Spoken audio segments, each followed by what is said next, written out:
Shirt looks good. How's that? Yeah. Okay, whatever. Hey, it's 3:30 and beautiful afternoon. We're going live. I could not resist it. I am here quarantined in this horrible spot. Please don't hate me because I'm like David Geffen. No, just kidding. Anyway, look at today. Is this amazing way to be by yourself? Time is money. 127. Welcome. Hello, everybody. Wanted to answer some questions. Hey, Jake. Thanks so much. Wanted to thank everybody at MentorBox today. Had a really good experience. Great group of guys and women. Thank you for joining me and asking these great questions. Let's get some questions going here and see if you guys can go ahead and ask me a few questions on a weekend. Wanted to know, what's up, my brothers? Body by Blake. Good to see you. Jesus Luis, numero uno. ¿Qué pasa? ¿Por qué no comes la comida, amigo? Ven aquí, por favor. You're good people. Alrighty, we're trying to play around with this here. All right. Let's see here. What's your advice on believing in yourself? Hey, we got to take an inventory of your values to believe in yourself. There's only one person you need to believe in, and that's you. And that's because the minute you know what you want, it's a possibility. When you become inspired to get it, it's a probability. And just you are between you and your reality. So make sure that you believe in yourself. Don't vote for what other people want for you. Be confident. Vote for yourself. Allow yourself to pivot. Allow yourself to be a hypocrite. All of those things are okay. Do you miss traveling? Oh my goodness. You know what? I don't put energy into what I don't have, right? I mean, how could I miss traveling when I got this? So if it's not one thing, it's another thing. I'm always looking for the superpower in whatever it is. In the person that I'm with, I'm looking for the superpower in the place I am, whatever it may be. Let's see a couple of these questions. Please expand on your exponential rule of success. You know what? I'm going to hit that one before I get the other ones. We're going to have a few guests on today. Hi, Marlena. Good to see you. Exponential power of success. Everything builds in exponentiality, just like a virus. Happiness is the best virus. We know that grows exponentially, 1 to so many to the power. Well, the reason you do things consistently is that if you do things every day, it's x to the first power, then it's x to the second, then x to the third, x to the fourth. If you miss a day, it's x to the 0, which brings you back to number 1. So the exponentiality, why 2 minutes a day is worth more than 2 hours on a Saturday, is because of the exponentiality of growth and expansion. That's how you can build a brand, 2 people at a time, getting 2 people at a time. You can grow your money the same way. Compound interest works with the exponentiality of growth. So when you realize consistency is far more of a value than anything else that you can do to accelerate your growth, because somebody could work super duper hard on Saturdays, 16 hours, 20 hours, and someone else could work 16 minutes every single day, and it will compound at a much faster and exponential rate. Do you have any big regrets? All right, so regrets exist in the past and fear exists in the future. Obviously, we're dealing with a lot of anxiety because there's uncertainty in the future. I work on having no regrets. I catch myself if I'm like, I would have done this. I wish I would have done this. Once you start looking in the light, the lessons of what you've done, and you take accountability for it, it's really hard to regret anything. It's one of the magic tricks of the world. Let's see here, a quick question. What is the best way doing sales in time of crisis? All right. The best way to do sales, oh boy. Hopefully everyone's still there. There we go. That's what I get for best way of doing sales in a time of crisis is follow the 5 to thrive. We're consistently, number 1, stimulating interest, 2, transitioning interest, 3, sharing a vision, 4, and most importantly, managing and developing that vision so it'll thrive. Knowing the 5 rules of how a sale is made, you also have to know the 5 things that most people consider. Number 1, credibility.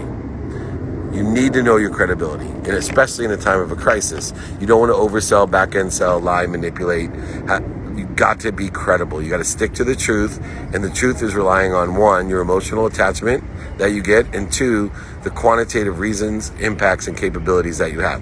You need to come up with the math. You need to make sure that you're providing more value, and you're able to articulate that you're providing more value than you're asking for. Then comes the impact, which during a crisis, to show the impact that you have is far more important than it ever has been. It also tends to the credibility. So what do I mean by that?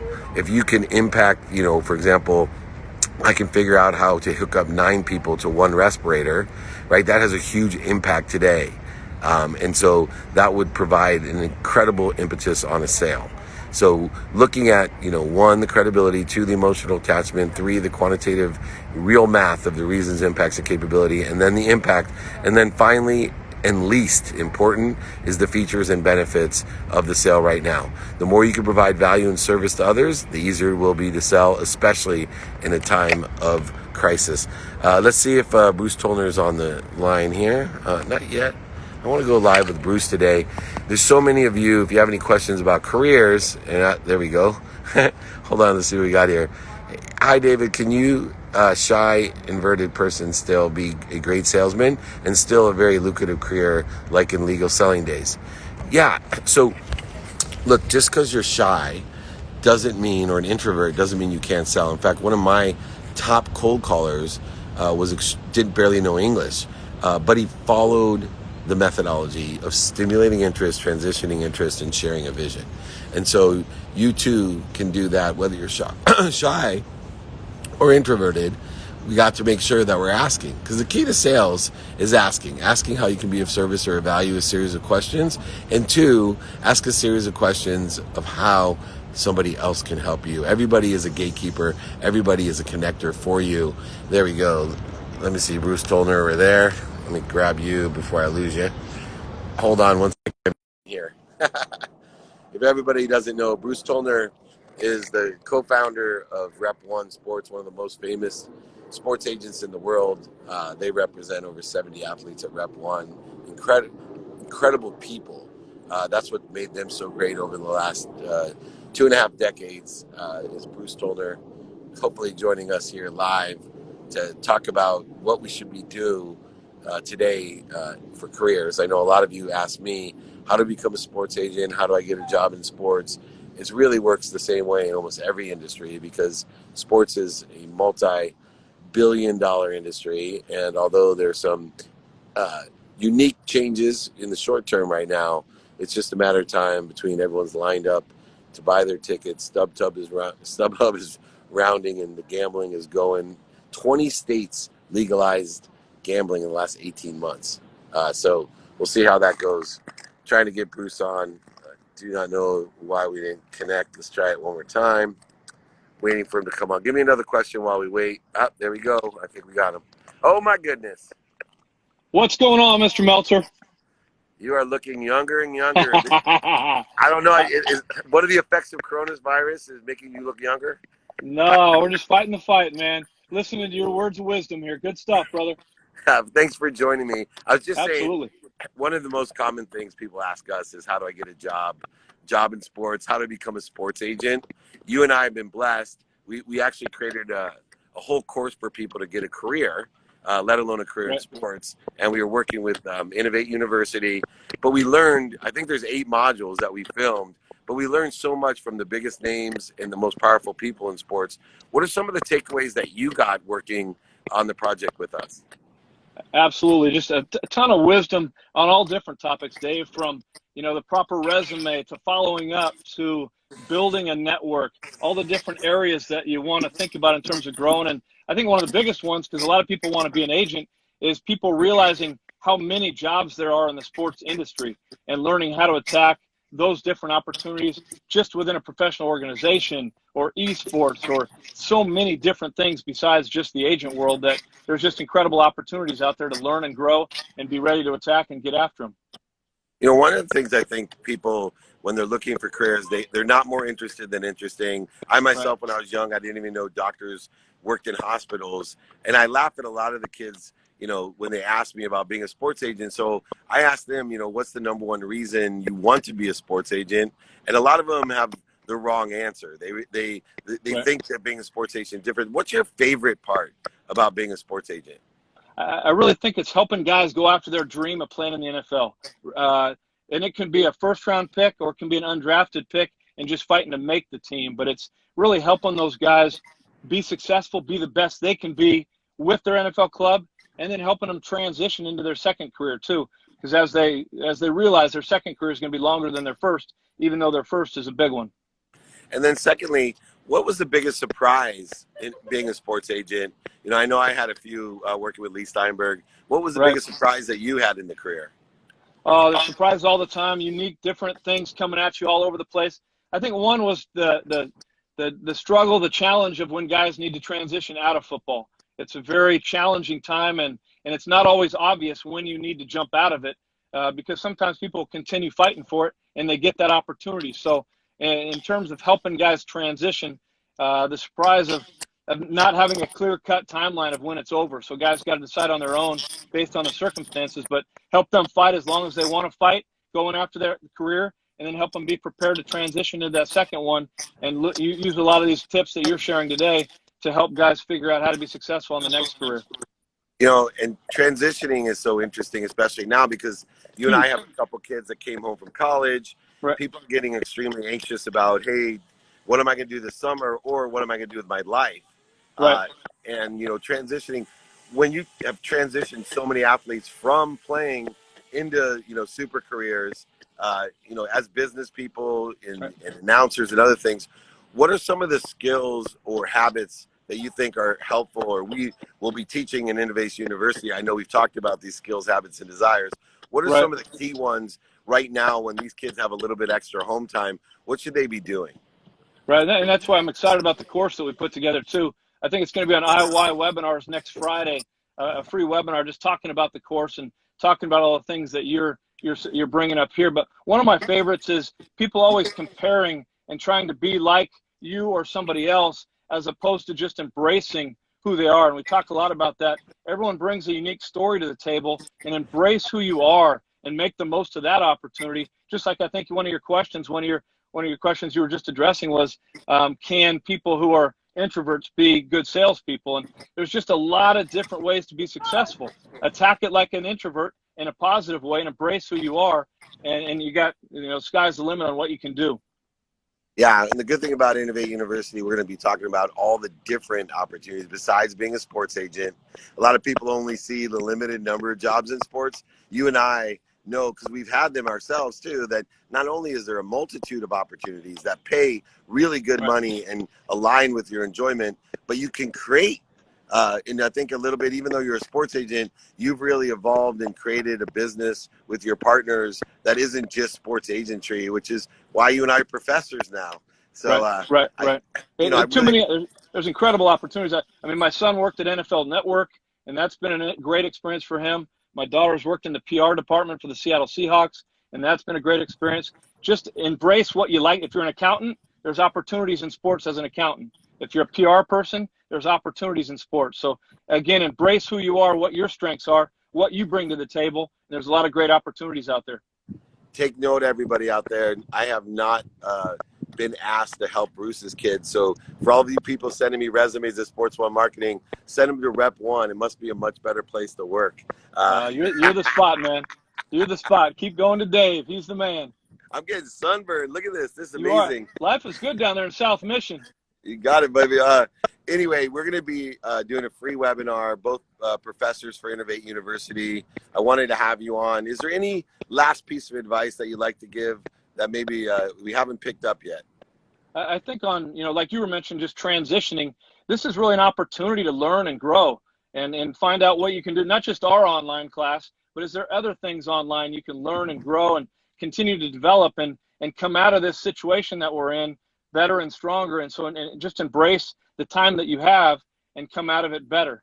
And that's what I think that you're pushing and doing a great job of sharing that wisdom with other people. And our class is one example of it, but there's a bunch of opportunities. So I just encourage you to grow and get better every day and seize the opportunity when it comes. All right, I have to ask you one more question because Ricky Miller on there had it. It was really good. I know we're going to be together next Friday, 2 p.m. Pacific time. That's right. iywebinars.com. They can go to free webinar for us. But Ricky Miller asked basically, and it's good for every career. How do you put up with all the BS, the BS side of your job? How do you put up with that? You know what? That's a lot of people say that, but when you select the right guys to recruit, there's really not a lot of BS. So really, like any industry you jump into, It just depends on the people that you're with. And there's BS out there in every industry. We've been fortunate to select high quality people that we believe are great players that can play in the league. But I think it starts with working with great people, and that minimizes the BS, even though there's certain circumstances you have to deal with. But people is the key. Be around great people and work hard for great people. Well, the guy has a huge tolerance because he did an entire 8-module seminar with me. So you know BS when you hear it. I know great people when I see it. Nice work, man. Gratitude. Thank you. All right. One of my favorite people on earth, Bruce Tollner, co-founder of Rep One. You got to check him out. Of course, Friday, 2 p.m., iywebinars.com. Join for a free webinar about careers in sports, careers overall. Bruce, go back to your family. Please thank them all for allowing me to have 15 minutes of your time. Thank you, Dave. You're the man. All the best to your family. You Bye-bye. too. Thank you. All right. Later. Hey, how cool is that? You got one of the legends. If you don't know, Bruce has represented them all. He's the only agent I know that had the #1 and #2 pick ever. Lee Steinberg even said that's something that would never happen because, you know, those positions, everybody wants to know that you're working for them. That just shows you how abundant he is. Let's get some more questions going. I want to thank again Bruce Tollner joining me, doing a free webinar Friday for careers in sports, iywebinars.com, 2 p.m. Pacific time, right after my training, 11 a.m. Pacific time. So we'll lead everybody over to there. What's your opinion of what's going on and how it affects you? All right. Good question. If you haven't noticed, there is significant change going on. But you may have not noticed before that there was significant change going on. What has occurred, though, is that the uncertainty which always exists in the future has been compressed because of one fact. Things are happening faster.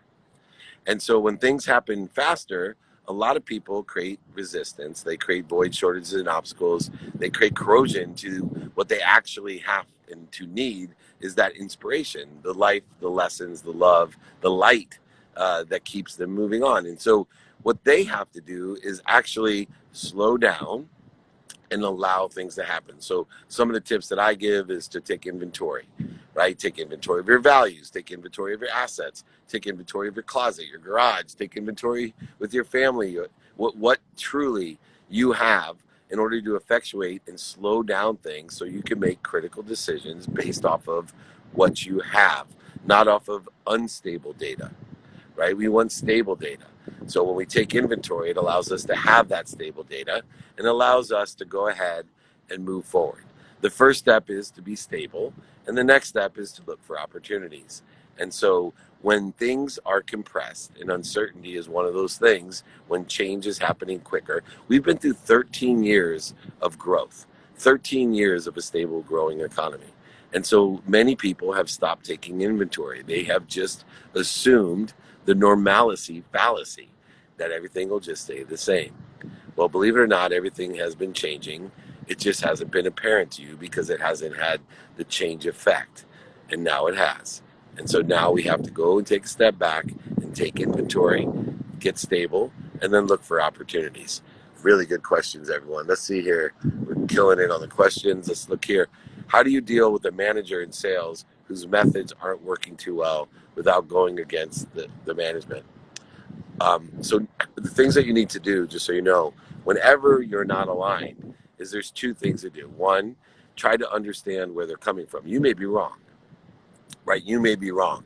So before you go ahead and make a decision based off of what you believe is the better way to do it, go ahead and give one more try to understand why your manager is doing something the way they are doing it, he or she, or wants you to do it. And then if the reasons why and the impact isn't what you want and you don't have the capabilities, then articulate your ideas to suggest that your way may be better. I always say when we have better ideas, always make yourself equal to the idea that's present and then make yourself different, make yourself better.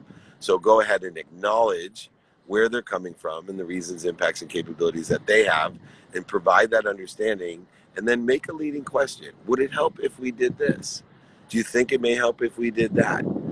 You don't have to create resistance and separation between you and your management. You actually can strengthen the relationship by tactfully and diplomatically suggesting in a rich environment how to do things in a more positive, productive manner.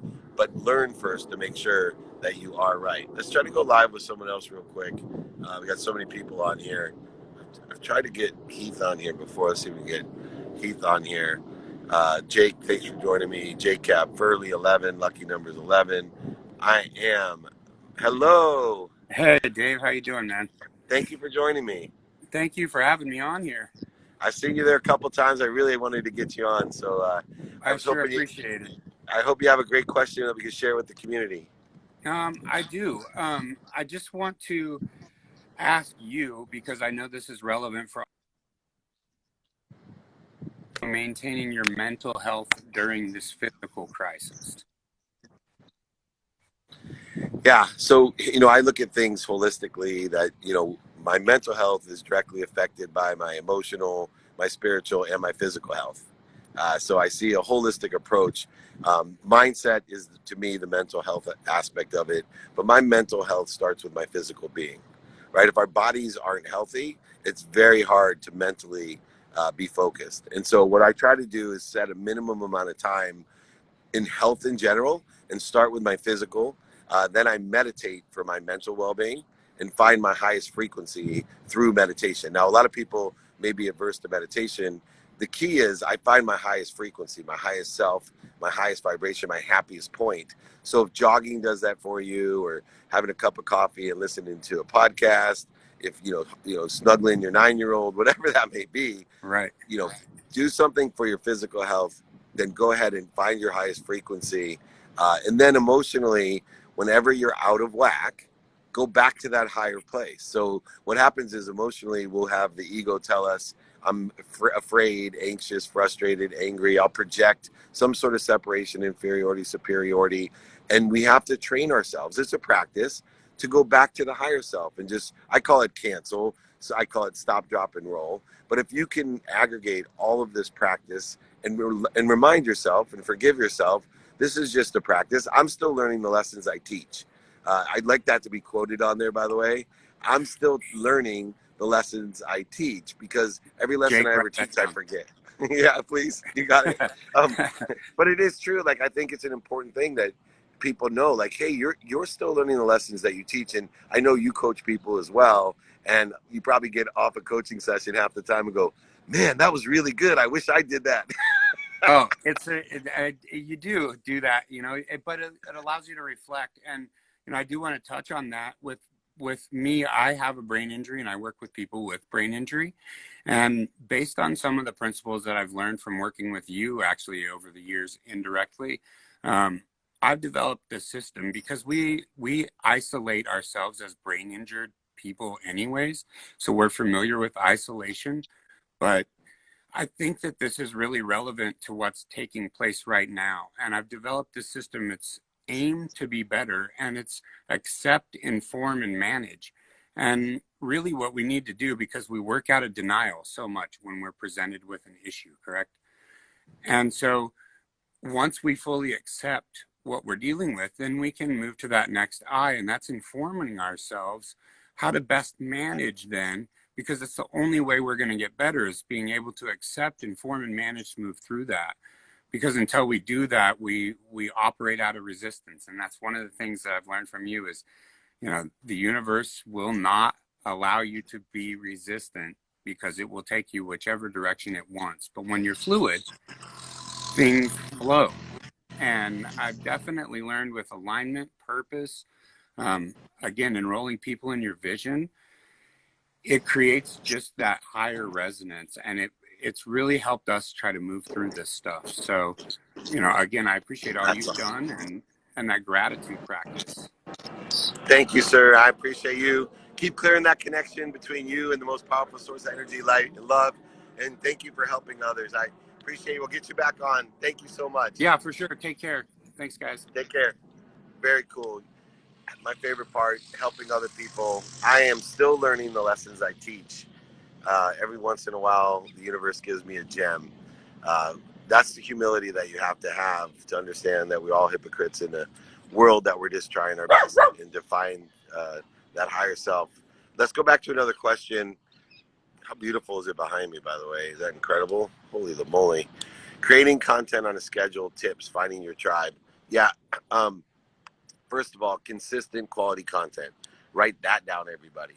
If you really want to know how this works, it's consistent quality content.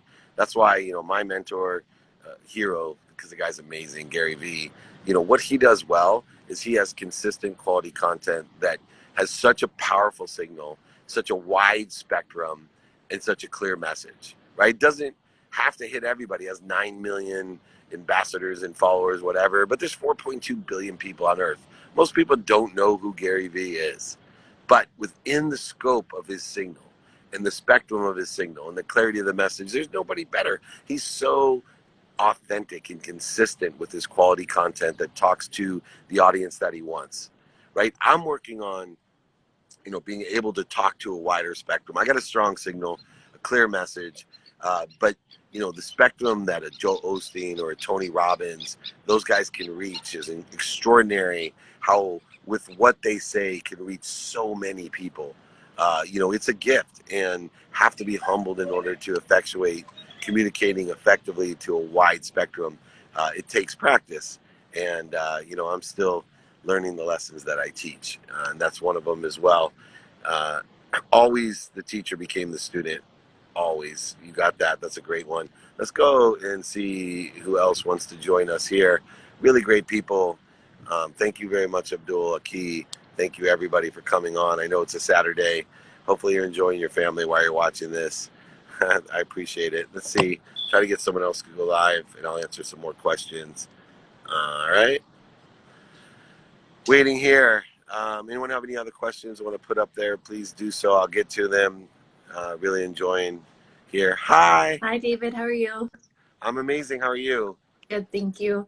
I had a question for you. Thank you. So I like to follow more of your spiritualness on your Instagram. And the question for you is, what if, you're pursuing your passion, whether it's your career or school, you love it, you love everything about it, but there's some people there that are negative or toxic to your environment. How do you still continue to, keep it, comfortable for yourself and them without letting it get to you? Yeah, that's a big practice, right? So we have a need to be offended. We have a need to be right. Yeah. We feel resentful and guilty. I wasted millions and millions of dollars trying to please everybody. And I would vote for what other people wanted for me. I'd vote for what they think. I'd let it, and I know this is true, especially in colleges. I have my own teenage girls. I'd let things eat me alive. I couldn't let it go. Somebody would say something. And when I learned to understand these toxic people and how they affected me, and started looking the other way and saying, it's not them, it's me, right? I used to say, wow, why does that bother me? And I started exploring and say, maybe what they're saying has some little drop of truth that I don't want to hear. And yes, it seems to be negative or create interference, but maybe they're giving me an opportunity to grow, expand, and accelerate by pointing out to me something that bothers me.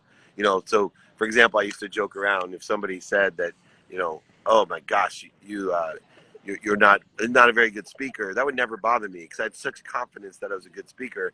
But if someone said, oh my gosh, you have such a big nose, and make fun of my nose, I would say, oh, well, I have a small face, not a big nose. No, it would hurt my feelings, right? Because I was insecure about my nose, because people are. And then I started learning these other things where people would say little comments like, oh, you're so full of shit, or oh, you're this. And it would really bother me. But the truth is, it bothered me because it was true. And so I started working on those things. Now, I don't want to be around it all the time, right? I'm listening to the messages. So what I try to do is understand where they're coming from and forgive them for maybe saying it in a mean way or an attacking way, but then pray for their happiness. And if I don't have to be around them, I don't want to be around that all the time. There's enough people in the universe to love me and share my love with me. Then those people that don't like me are projecting their own hate. I could spend all day and night trying to convince them to like me, or in the same amount of energy, I could show all that love and light to people that already care about me and strengthen that connection between us. And so utilize that matrix in order to effectuate learning about what you want to work on for yourself and making sure that you're putting your energy not into people that you don't want, but the people that you do want. Does that sound fair? That sounds awesome. Yeah. Thank you. Thank you. Thank you. Great question. Thank you. Thanks. I Bye. loved it. You guys are amazing. Thank you, everybody, for joining from Australia, everywhere. Dap, Mike, you're welcome. Uh, I know divorce is another difficult situation. Let's see here. After creating consistent content, what is the next most important thing to find your tribe and have your. So, it's literally, after literally consistently doing it, you have to be able to analyze what's working. You got to test things. There's nobody out there that really knows what they're doing. It's the people that know how to test, gather the feedback, and adjust from that. So I have put out stuff that I thought was genius and nobody else did. I've also put stuff out there that I'm questionable about, and it just kills it. Test, test, test, test.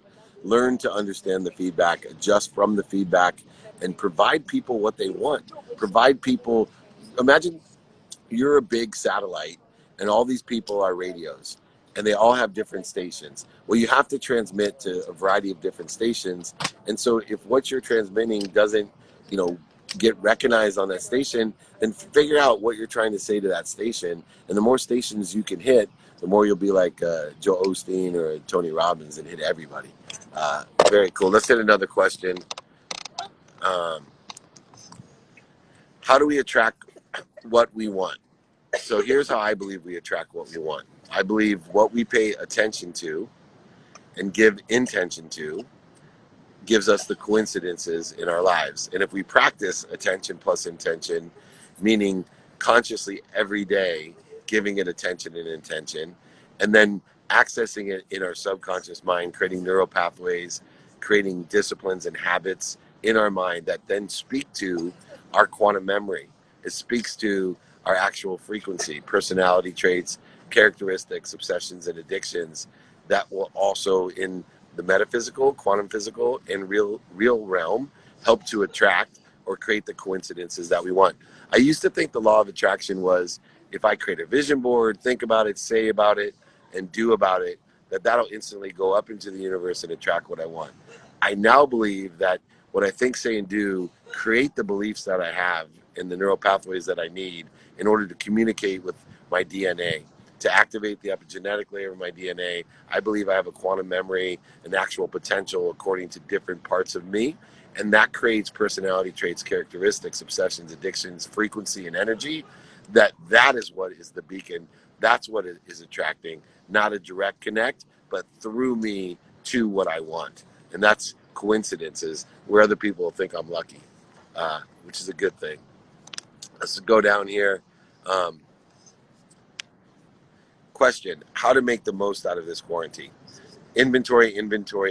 Take inventory of your values, inventory of what you have, and then go ahead and maximize 3 different areas. I use the stock market to help me understand my capabilities. One, I look for the best 50 performing stocks and look for the synergistic supplementary capabilities I have to those 50 stocks. I look for the 50 most maintained stocks that haven't moved, and I look for the synergistic supplementary capabilities that I have. And then I also look at the 50 most crushed stocks, and I look for opportunity in those, determinative upon either my situational knowledge from living through 93, 97, 2001, or 2008, or I go find someone that's lived through even more years in that space and ask him one simple question: when is it oversold? And then I buy. And then I ask him to call me when it's overbought so I can sell. Quick way to revenue, quick way to margins. Really easy thing to do. Let's go ahead, see if we can grab one more person on here. Perfect. Thank you, everyone. I'm addicted to getting better, me too, and trying to outperform the competition. Hey, There he is. What's how's going it on? going? Not much, man. Just wanted to hop on the live and say what's going on. I haven't got the chance to do this yet with you. I'm really glad that you did, man. You got a question or something to add to the community? Yeah, so I'm coming from Fort Lauderdale, and I know you just started talking about experiencing the market and times of detriment, whether it was 2001, 2008. I'm in the real estate space currently, and I just wanted to know, from your experience in times like this, obviously for me, the board of realtors just kind of we're not allowed to do any more showings or do anything. So I'm at a point now where I'm going back and I'm looking at my playbook, and I'm trying to figure out ways to bounce back Even though the market's not being hit too extremely hard, it's more just on a pause right now. So if you had any advice on what to do kind of within the downtime.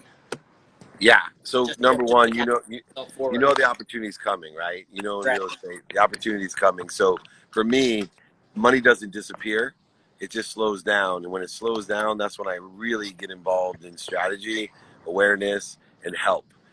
So you know, I would be out there asking all the most experienced people that you know what to do next when this thing opens back up, because it's going to open back up. And you know, in real estate, people are going to buy and sell, just like in the stock market. The people that do really well are those people that know how to get the most transactions, and create their margins from the buying and selling, and pick off the best opportunities or get a piece of the best opportunities themselves, find supporting business to those opportunities. All of these are questions that, you know, down there in Fort Lauderdale, there's some guys that have been in the business 50 years. They've seen things that I don't even know about. They know about things that you and I, you know, we'd have to pay $1 million to $10 million of dummy tax to learn. So Yeah. I would be literally out there asking So via one, phone. I'd ask. Go ahead. Well, I know you're buddies with Alex Vidal down here in Fort Lauderdale, and he's a friend of mine as well. And maybe he's watching, maybe not. But one thing that he told me, just for everyone that's in the real estate space, I see in the comments, some people, is I've been trying to go daily walks, daily runs, just to get outside. And what he recommended for me was, while you're walking, 2 birds with 1 stone. Hop on the phone, make a call to one of your clients just to touch base, ask how they're doing, and kind of give them an update on what's happening in the market, just to keep things, just to keep one, communication with them, and 2, it shows that you're on top of your stuff.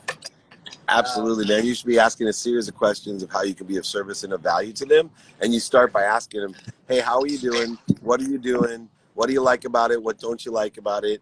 Is there, you know, would it help you if I did this? Right? And all these opportunities are going to be arise right now, even. And so, and then if you do that well enough, you can ask them a series of questions of how they can help you. Remember, in real estate, everybody is an agent. So Right. I want to repeat this, because a lot of people don't understand this. In real estate, everybody is an agent, because every single person in the world knows somebody that wants to buy or sell real estate.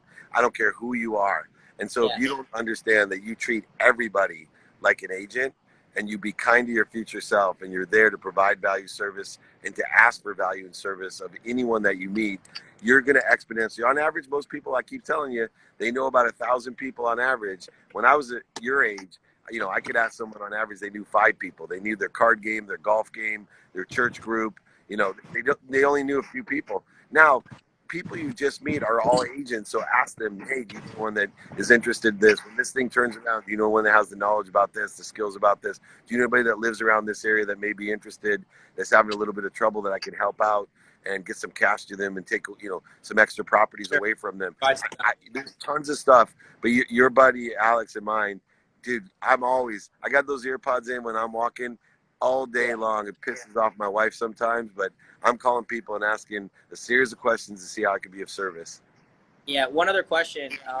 So aside from real estate, recently I just got involved in renewable energy. So I started a solar company just recently. Something that's became, it's called Blue Planet. It was a class I had in college at FAU here. And it really got me going on Earth sustainability. And with everything that's happening, global warming, believe in it or not, it's real, it's happening. But solar energy is something so great. And I know you always speak on providing value. And for me, that's an industry where I think there's tremendous amount of value for me to provide. And at the same time, also, it's a great business to be a part of. Now, in an economy that is starting to be detrimented slightly, it's not something that everyone needs, but we're like just getting off the ground right now. And so I'm kind of in between. I'm just like been in my head about how can I grow this business when it's something that people aren't going to necessarily see themselves need. So if they're not going to see themselves need it because money's tight, job's tight, work's slow, whatever the case is, how can I help catapult that business? And maybe I answered my own question, but the only thing that I can think of is that there's value in everything. You just have to find the value. And so not make it about, I guess that it's more just the pitch needs to be right to show man, value. here's what you do. get the quantitative reasons and impacts and capabilities. When I say that, number one, not everybody has lost money, right? Not everybody is in bad trouble. Two, people need to save money. Three, people need to add value to their home if they want to sell it. So you do the math for them and let them know, hey, you know, by leasing this, buying this, etc., you're going to increase the value of your home because you're now offering this much of a discount every month on their electric bills or whatever it is. You're there in Florida. Obviously, air conditioner runs a flow. Yeah. So go do the math, do the work. Go if you want. I know my buddy Edwin owns a great solar company and a security company. Those guys have great stories and lessons and quantitative value. All it is math. If you can articulate the math, then you can. This is the question, everybody. Listen to me. If you're selling something, you need to answer this question for yourself before you go sell. Can you see any reason why you don't want to move forward? If you can't answer that for yourself, selling yourself, don't move forward. Figure out the math so you can articulate it correctly, so you can say, here's the reasons that you should switch. Number one, it's going to increase value of your home. Two, it's going to save you on your energy bills. Three, it's, you know, whatever, blah, blah, blah. You know your business better than me. So go ahead, do the math, convince yourself, then you'll be able to convince others. All right? Perfect. Thank you so much. I appreciate it. And just one other thing in the downtime for everybody, do something. I'm trying to learn French right now, so make it useful. All right. Go Take buy care, quantum man. physics Thank you. Hey, everybody out there, forget French, man. Your phone's going to convert English to French and French to English. Go do quantum physics for dummies. Let's figure out this world, the math of this world, the physics and science of this world. But I test your mind. I'm just joking. I love that French for dummies. Hola, ¿qué pasa? ¿Por qué no comes la comida, amigo? Nice to see you. Why French, bro? You're right. Do the quantum physics. I'm going to sell a ton of those. Quantum physics for dummies. Bust knuckles. What's up? All right, let's get another question in here. Think and Grow Rich. There's something you should be reading. What's the one thing that inspires you the most? The ability to clear the connection to that which inspires me. Like that enjoyment of the consistent, persistent pursuit of my potential, to keep realizing and raising my awareness that there's all these things that I'm doing to myself to stop the flow of this extraordinary source of energy, light, love, and lessons. And I'm getting more and more into it, and it's keeping me consistently fired up, right? Difference between motivation and inspiration. Motivation is short term. Motivation can be created by fear. It can be created by ego, but it doesn't last, right? Fear, ego, it's a energy drainer, where inspiration is an energy builder. It's an exponential component of our lives. And so what excites me most and inspires me most is I seem to be on the practice of clearing that connection. I know I got a long way to go, but I'm on the practice of it, and every day it gets better. I saw Wayne Dyer's name flash across there. As a Man Thinketh, Wayne Dyer, Think and Grow Rich, all of my favorite books. You got it. Keep on rolling them for people to see. Those are all great ones. Where are you? South Mission Beach. Come on by if you can. They closed the boardwalk and the beach, so I feel like a billionaire out here. I got my own beach sitting in a patio, but I am isolated and safe and getting sunburned. I'm not sure how in that order. What's your business? My business is on a mission to make a lot of money, help a lot of people, and have a lot of fun. A mission to empower others to be happy. In fact, I want a minimum of 1 billion people before I leave this earth to be happy. Happiness is the best virus. It's the only virus that is spread by witnessing it. It also strengthens our immune system. So my business is helping others and quantifiably making money from that. So I have a Bud Light business where I use my brand, don't charge people, but attract business people who want to share in my vision and want to do business with me. And I guarantee profit to everybody that I do work with. So I only work month to month, guarantee profit month to month. And it's a much better way to do business than I had. Don't need to lock people in, don't need to oversell, manipulate, any of those things. Don't put limits, David. You're going to do over 1 million. You're right. Furniture store owners are the best. All right. Let's get back onto some question. Happiness is the best virus. Don't forget. How do you stay consistent? Practice, practice, practice. Lower the bar.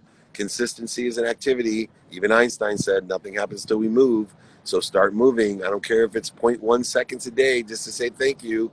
Consistency is a habit machine. So build the habit machine, start figuring out as many things that you can do every day that you can, and keep building, building, building, so you can just put more things into the habit machine. If you become a billionaire, what will you do first? Give it away.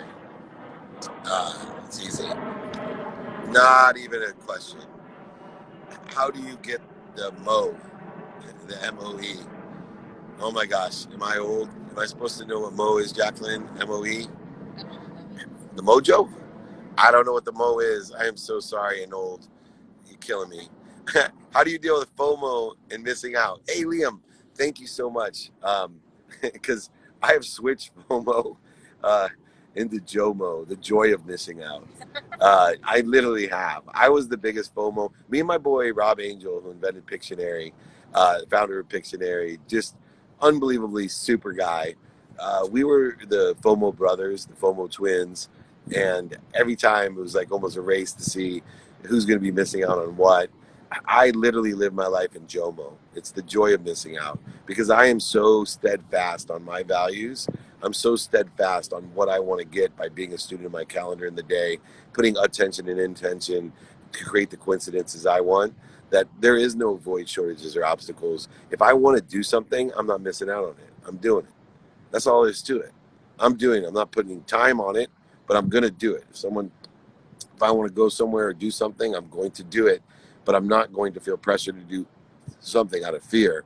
I'm going to do it out of joy, so including missing out. So enjoy the JOMO, forget the FOMO. All right, good one. I'm firing through these. These are great. How to grow from a small company, 1 to 5 to 10 to 15. First small steps would help. What's the most important thing to do? So here's the stages of growing a business. One is the learning stage of a business. That's when we know we have to make extra investment in learning what the best way to be efficient, effective, and statistically successful are, and how do we scale that through employees. What values are we going and culture are we going to build, and how does the cash work? Once we figure out the learning stage, then we can go to the execution stage where we build up exponential value so that each employee is regulated and resonated to a certain amount of exponential profitability. And once they hit that mark, we actually can go to an equity or annuity stage where the business is actually worth something. And that's always been my goal. Sometimes I achieve it, sometimes I don't. There's circumstances that arise and have always arisen, but through that, I stay in business. That's all I can tell you. So to scale that business, go through the learning stage, learn as much as you can in order to scale the business, especially by employees, what culture and what cash you need. Very good. Can you share with us some leadership actions I can implement in the company where I work? First leadership action is do your job. I know that may sound funny, but so many people are creating void shortages and obstacles by trying to motivate others or inspire others to do their job, and they forget to do their job. The best way to be a leader is to do your job and do it well. And then live by values or corporate culture. For my company, I have 4 things: gratitude, forgiveness, accountability, and effective communication or inspiration. I hire off of those values. I actually evaluate all my employees by that value, and then it comes quantitative profit. So values and profit, I am in business and people need to perform and create profitability. And if they're not going to follow the culture, 1, or 2, they're not going to be profitable, then I fire fast. So I am extremely loyal to those employees that understand and live by the culture and enjoy the consistent, persistent pursuit of profitability within my organization. But the people that do the best as leaders are doing their job best. That's a really good question. I haven't seen that before. Thank you for asking it. What is the best way for people to pivot during these times? Hey, everybody's always pivoting. So work on your skills, acquire more knowledge, and clear that connection to be more inspired. It'll allow you more options. If you have more options, there's more options to pivot. It allows you to pivot. So if you're not developing your skills every day, not acquiring more knowledge through mentorship, podcasts, TV shows, whatever you like, you're not doing the things necessary in order to pivot, which is give yourself options. It's so easy to pivot when you got 10 options, right? Let's get real. Let's do what we have to do. Let's work on what we have to work on. Very cool. Any advice on self-discipline? It's the most difficult thing, right? Self-discipline. So giving it and acknowledging that it's so difficult is the first step. Second is to be able to do it every day. to understand the continuum, and I'm going to share it with you real quickly, of how discipline is formed. One, we have 10,000 daily inputs, 10,000 things that we do every single day. This data is inputted through inaccurate senses. 5 senses: our eyes, our ears, our nose, our mouth, our touch. We have to realize, one, that they're inaccurate, but two, that we need daily input in order to do this. Two, our memories. Nothing is more inaccurate than our memories. Our senses are more accurate, but nothing's more inaccurate than our memories. So now our 10,000 conscious data points are literally inputted by inaccurate data. Then it goes into our subconscious, and if we access it every day, after a minimum of 21 days and up to 21 lifetimes, depending on what your quantum memory is, in your DNA. Some people can get a habit and a discipline in 21 days. Sometimes it's 21 lifetimes, depending on what you've inherited from either 4 generations genetically or 4 million lifetimes. I don't know. But understanding that continuum of the inaccuracy of data inputs, the 10,000 new thoughts a day to the 40,000 of the stored intermediate memory thoughts that then program your quantum memory, which is a hard drive, a long-term memory that then creates a frequency, a signal, a beacon to create the coincidences that you want. So that's how you create that. What was the toughest time in your career? Toughest time in my career was getting my first job. I remember sitting on my bed in law school with the recession going on in 1992, and everyone not getting jobs, having $100,000 of loans, and telling God that I would shovel shit with my hands 6 days a week, 12 hours a day, if He'd just let me make enough money to buy my mom a house and a car and pay off my law loans. So to me, always the most difficult time in the career is the earliest in the career, because you have no situational knowledge, very little relationship capital, and usually very little cash. Now, as you get older, the more relationship capital you have, the kinder you've been to your future self, the more capital that you have yourself, and the more situational knowledge you have yourself, the easier the career is. So I'd say the beginning of my career was always the difficult. I love that question. Thanks, Kevin. What's for dinner? It's always up to my wife. Hey, Julie, what's for dinner? Mediterranean, but I need Mediterranean, but she needs to talk to me about it. So I got 8 more minutes. All right. Whatever I want, I'm having for dinner. That's awesome. All right. Let me see here. What tool do you use to instantly change your mindset? I can't. I wish I could. I can't instantly change my mindset. I use this stop, drop, and roll to progressively change my mindset, meaning I meditate in the morning to find the highest frequency, my highest self, my baseline for the day. When the ego takes me off of that trajectory and creates void, shortages, and obstacles, creates interference and corrosion to the powerful source of energy, light, and love and lessons that I'm in, hopefully I'm wise enough, instead of accelerating in the wrong direction through fear, frustration, anxiety, separation, inferiority, superiority, anger, offense, regret, I stop. I find the neutrality. I search for that place, that higher frequency that I was looking at. I drop down my frustration, anxiety, etc., and then I roll in the right trajectory. That's how I do it, and I practice it. I cannot instantly do it. That's so interesting. Favorite college football team, Ohio State. Don't hate, don't hate, don't hate. Ohio State Buckeyes, that's my favorite. Spiritual book you can recommend: A Course in Miracles, Power of Intention. Some of my favorites. Oops, I just turned this on. Sorry, Jacqueline. There you go. I'm back. All right, got 7 more minutes. Let me go live with someone else real quick. Sorry to make you wait. And looking on here. Get the crazy man on here. I love this guy.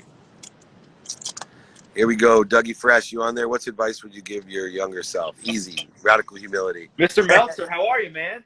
Dude, we have been quarantined from each other. Once we met, they decided that you and I should not be in the same place. I know, man. Thanks so much for having me on. I mean, dude, like what you've been doing is so inspirational, and gosh, I mean, I love following you, and I appreciate being connected to you, man.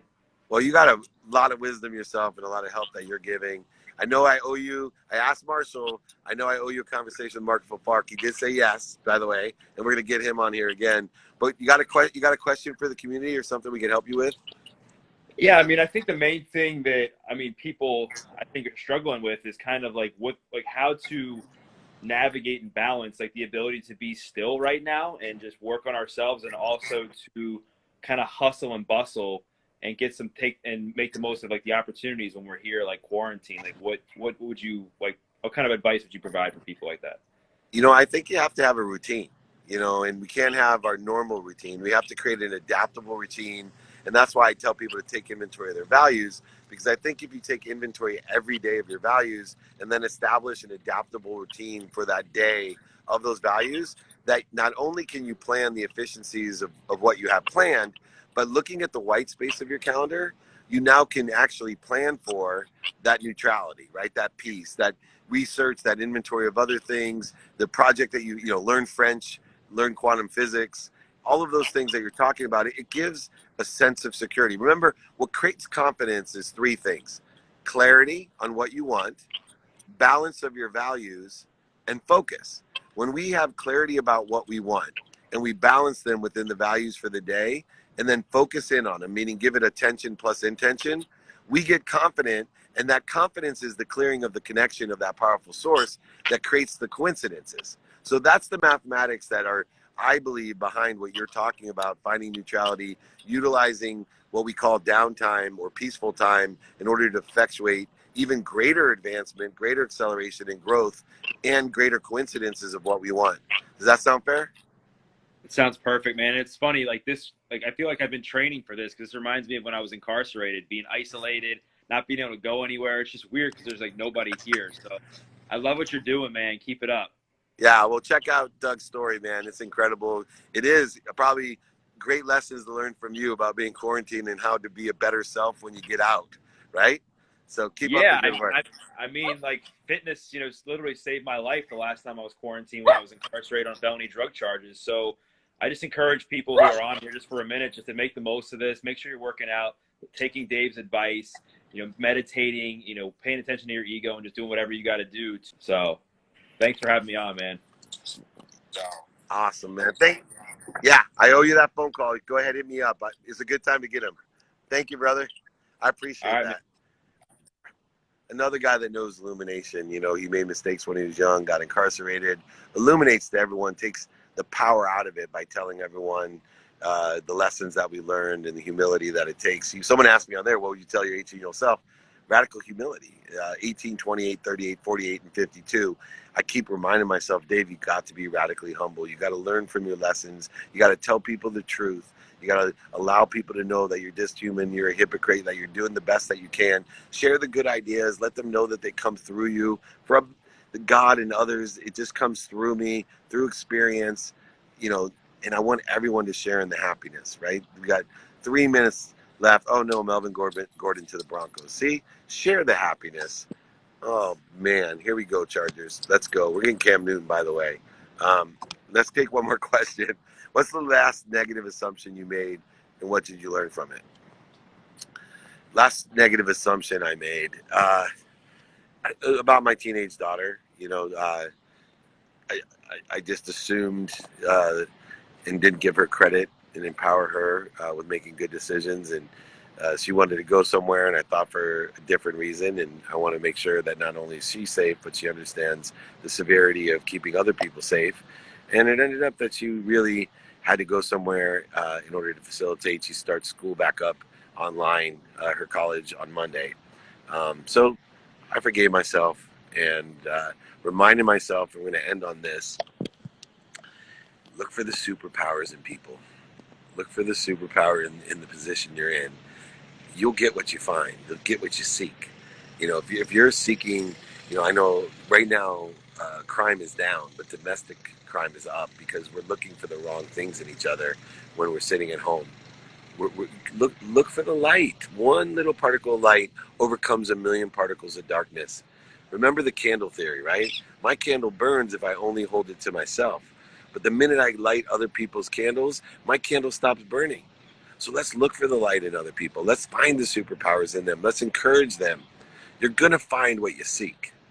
So let's seek the right things, especially now that we're in close quarters, that we're all together. Let's seek what we want, and we will get it. I really appreciate everybody. Remember, happiness is the greatest virus ever created. It's the only virus that's created by witnessing, and it also strengthens our immune system. Certainly appreciate it. Everybody will join you tomorrow live.